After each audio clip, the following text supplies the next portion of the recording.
স্বর্ণলঙ্কার পরিষ্কারের নামে চুরি করে পালিয়ে যাওয়ার সময় জনতার হাতে আটক দুই বহিরাজ্যের যুবক। পিছু ধাওয়া করে তাদের আটক করে দেওয়া হয় গণধোলায়। খবর পেয়ে বিশালগড় থানার পুলিশ ছুটে এলে তাদের হাতে তুলে দেওয়া হয় দুই যুবককে। ঘটনা গোকুলনগর ভুইয়ার মাথা এলাকায়। প্রথমে বাড়ি এসে দুই যুবক এক মহিলার কাছে তাদের ধাতব জিনিসপত্র পরিষ্কার করে দেওয়ার আবদার করে। দরকার নেই বললেও তাদের পীড়াপিড়িতে একটি পুজোর বাসন বের করে দেন এক গৃহবধূ। এই পরিষ্কার করে আবারও আবদার আরো দিন।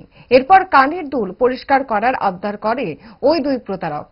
এটি দিতেই কিছুক্ষণ এ কথা সে কথা বলে কৌশলে দুই প্রতারক বাইক চালিয়ে পালিয়ে যাওয়ার সময় পিছু ধাওয়া করে তাদেরকে আটক করা হয় বলে জানান ওই গৃহবধূ।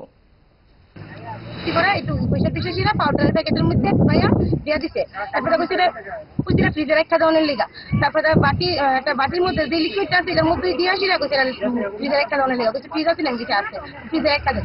তারপরে কইছে কত কি আমার একটু জল খাওয়াবেন।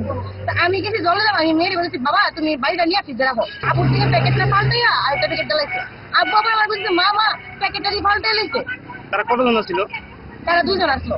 তাহলে তো পকেট থেকে পাল্টাপাল্টি করলে কি আমি এটা কাকবো দেখতে লাইছে। মানে যে সিনটা সেটা নকল সিন না তিনটা ঠিকই আছে, মানে তাহলে পকেটে ধোয়া লাইছো পরে তো পকেটের মধ্যে একটা ইটের টুকরা আসলো।